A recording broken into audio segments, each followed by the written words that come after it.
Olá, meu amigo, minha amiga, seja mais uma vez bem-vindos aqui ao nosso canal. Quando a perícia judicial ela é negada, pessoal, quando você entra na justiça e você passa por uma perícia judicial devido à incapacidade que você está e o laudo é desfavorável a você, o que acontece? Olha que assunto importante que nós vamos aqui destrinchar aqui nesse vídeo, trazer todas as revelações para você, o que você deve fazer, como tudo isso funciona. Então é muito importante que você preste bastante atenção nesse vídeo e acompanhe ele com muita atenção, tá? De acordo com o artigo 436 do Código de Processo Civil, o juiz ele não fica vinculado a um laudo pericial, tá? Podendo formar a sua convicção a partir de outros elementos e fatos, tá? Provados no processo. Nós vamos falar sobre isso no decorrer do vídeo. O que acontece depois da entrega do laudo, tá? O perito, ele entrega o laudo, tá? O prazo aí é mais ou menos de 15 dias úteis. Os assistentes judiciários, eles vão dar o parecer aí, no caso, informar advogados, tá? Com relação a essa manifestação do laudo. Então, o seu advogado, se você tem um constituído dentro da justiça, ele deve lhe informar qual foi a decisão que foi tomada, tá? O regulamento da Previdência Social, número 3048 de 1999, dá o tempo estipulado para implantação do benefício quando, por exemplo, a sentença é favorável ao segurado, 45 dias. Nós vamos falar sobre todos esses prazos, como tudo funciona na justiça, então presta bastante atenção no vídeo, tá? Você, caso não seja cumprido esse período, você pode entrar com mandado de segurança. Não sabe o que é mandado de segurança? Mandado de segurança é uma ação judicial que você vai entrar para informar o juiz que o INSS não está cumprindo os prazos. Principalmente, quando é do próprio INSS e da Justiça também. Existe aí o cumprimento de sentença e o INSS, muitas vezes, ele não faz esse cumprimento. O problema do mandado de segurança é que você tem que pagar um advogado, no caso aí, para entrar com essa ação, tá? Isso está na Lei 8.213 de 1991, esses prazos que o INSS também tem para analisar aí, no caso, um pedido ou mesmo cumprimento, tá? O prazo máximo para analisar, por exemplo, um benefício não é igual para todos os benefícios. Nós já falamos isso em outros vídeos. O BPC, por exemplo, é o maior deles, 90 dias, tá? No caso de pensão por morte, de auxílio acidente, é 60 dias. A aposentadoria por invalidez e o auxílio doença é 45 dias, tá? O INSS, depois da sentença, que o juiz dá a sentença, o INSS tem uns 10 dias de prazo para se manifestar. Se ele não se manifestar durante esse prazo ou se manifestar após esse prazo, o juiz pode ignorar, tá? Por ser intempestiva essa manifestação. O que fazer se o perito judicial negar a sua incapacidade? E aí? Isso quer dizer que você perdeu o processo? Isso quer dizer que acabou? Bom, dá para ganhar ainda um processo de incapacidade mesmo quando o perito judicial não reconhece essa incapacidade.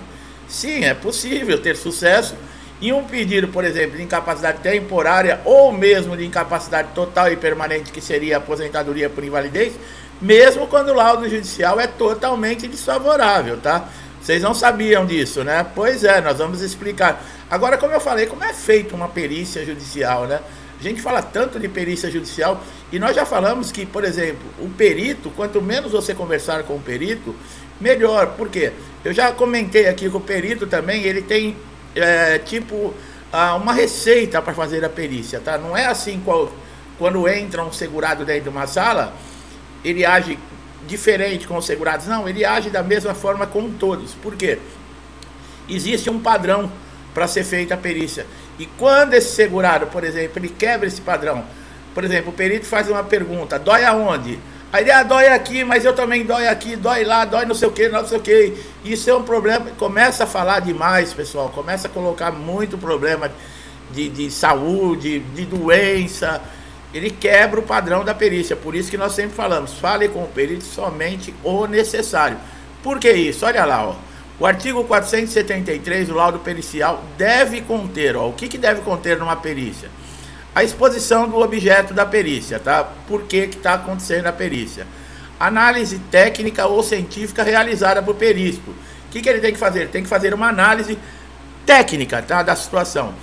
A indicação no laudo tem que estar escrito, no caso lá para o juiz, tá? Do método que foi utilizado, esclarecendo, demonstrando-se predominantemente aceito por especialistas da área do conhecimento que originou. uma resposta conclusiva a todos os requisitos apresentados pelo juiz. O juiz, ele escolhe o perito judicial e ele quer respostas, tá? Então esse perito, ele tem que responder todas as perguntas do juiz, bem como emitir opiniões. O perito, no laudo, ele deve apresentar fundamentos, tá? Indicando que ele também alcançou alguma conclusão. No inciso 1, por exemplo, o perito deve apresentar uma fundamentação de linguagem simples e com coerência lógica. No inciso 2, é vedado ultrapassar os limites da designação, bem como opiniões pessoais que excedam, por exemplo, o exame técnico ou científico do objeto da perícia. No inciso 3, para o desempenho de sua função, o perito, os assistentes podem valer-se de todos os meios necessários. Por exemplo, ouvindo testemunhas, obtendo informações, solicitando documentações que estejam em poder do segurado, de terceiros ou até de repartições públicas, que no caso seria, por exemplo, de hospitais, bem como instruir o laudo com planilhas, mapas, plantas, desenhos, fotografias, todos os elementos necessários para objeto da perícia, tá? Para vocês verem que fazer uma perícia judicial não é a mesma coisa que no INSS. Vocês viram, o perito, ele tem que responder todas as perguntas do juiz, ele não pode emitir uma opinião própria, diferentemente do que acontece em que órgão no INSS. A maioria dos peritos, eles olham para a pessoa e já tiram a sua própria conclusão. Por quê? Porque eles não fazem um exame, eles não põem a mão no paciente, eles nem perguntam onde dói, eles não olham nem a documentação. Quer dizer, ele está emitindo, logo de cara, quando você entra na sala, uma opinião pessoal. Pronto, esse aí não está doente, esse não tem nada. Aí ele chega no computador, você dá a papelada, ele anota, mas mesmo assim ele indefere. Quer dizer, ele está emitindo uma opinião dele. Essa é a grande diferença, tá? Quando o juiz pode indeferir a perícia. Olha aí, agora nós vamos para a parte que eu falei, quando o perito, ele nega a sua incapacidade. Bom, o juiz, ele não é obrigado a seguir o laudo pericial, tá? Isso ocorre porque, no caso, o juiz possui a prerrogativa do convencimento. Ou seja, ele pode valorar as provas diante de um caso concreto como achar correto, tá? Ele tem essa liberdade e essa autonomia. O juiz não fica vinculado ao laudo pericial, podendo tomar a sua convicção a partir de outros elementos ou fatos provados no processo. O julgador pode afastar a conclusão pericial, desde que convença do desacerto em razão de outros elementos e provas constantes do auto, fundamentados na sua decisão, no artigo 479 do Código de Processo Civil. Então, mesmo que o perito judicial ele não ateste a sua incapacidade, o que pode fazer o juiz ter uma ideia completamente diferente e deixar esse laudo pericial de lado? O que nós sempre falamos aqui no canal, a importância de que documentação, pessoal, são elementos que comprovam para o juiz. Você tiver um histórico de toda a documentação do que aconteceu com você, por exemplo, um acidente, desde lá do primeiro atendimento até você chegar, por exemplo, na justiça, tem todo um histórico, todos os laudos, as passagens que você teve pelo INSS, os tratamentos que você fez, a cirurgia que você fez, os remédios que você tomou, tudo isso é elementos que, no caso, o juiz, ele pode negar, ele pode falar, não, o perito judicial não está, não fez um laudo de acordo com os elementos que estão constando aqui. E o juiz analisar, descartar o laudo e conceder o benefício, exatamente por quê? Por uma documentação que comprove a sua incapacidade e que esteja atualizada, pessoal. Isso é muito importante. Muitas vezes nós falamos aqui no canal, tem gente que não leva a sério. Mas olha para vocês verem como é complicado. Agora, quando o perito do INSS nega, né, a incapacidade, bom, por exemplo, um pedido de auxílio-doença, o motivo pode ter sido, por exemplo, que o perito considerou que não existe incapacidade para o trabalho, que você está bom para trabalhar, tá?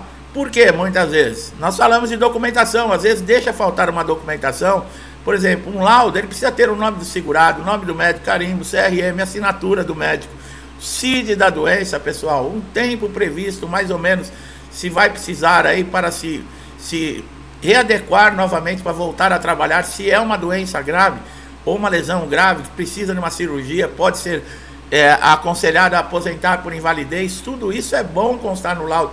Tudo isso são elementos que você, por exemplo, no INSS, você não vai apresentar para o juiz. mas você tem que apresentar para o perito.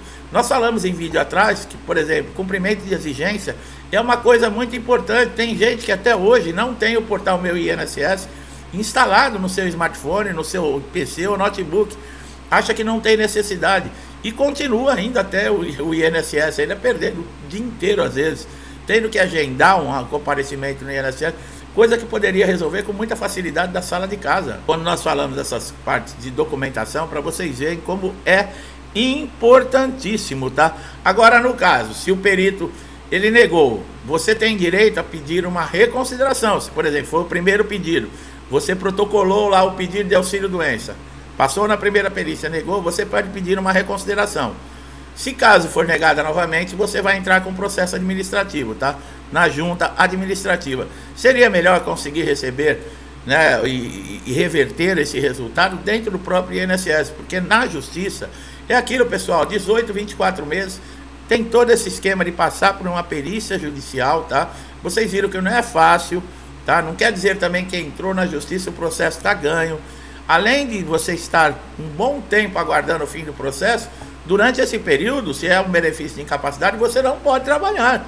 Porque você não pode estar pleiteando na justiça, alegando a sua incapacidade para o trabalho e ao mesmo tempo estar trabalhando enquanto o processo não sai o resultado.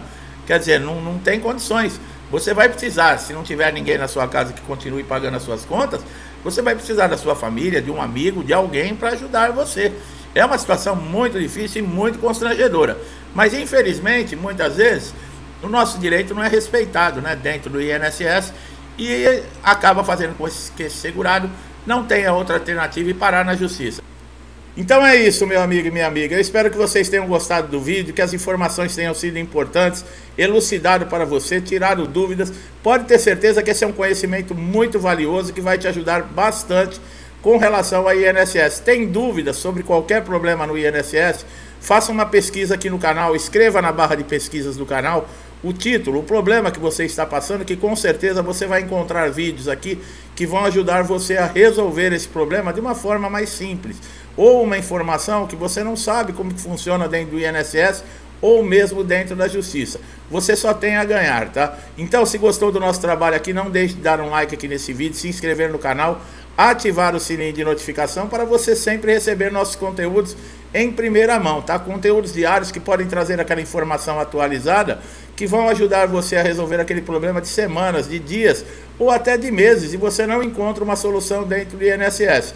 Mas nós estamos aqui e o nosso trabalho é ajudar você. Você só tem a ganhar e o melhor de tudo, é de graça, você não paga nada. Meu amigo e minha amiga que estão sempre aqui comigo, muitos desde o início do canal, meu muito obrigado pelo incentivo, interação, compartilhamento do canal. Que Deus traga para você e para toda a sua família paz, saúde, alegria, prosperidade, tá? Tudo que eu desejo para mim, eu desejo em dobro a todos vocês. Eu deixo aqui um forte abraço e até os próximos vídeos.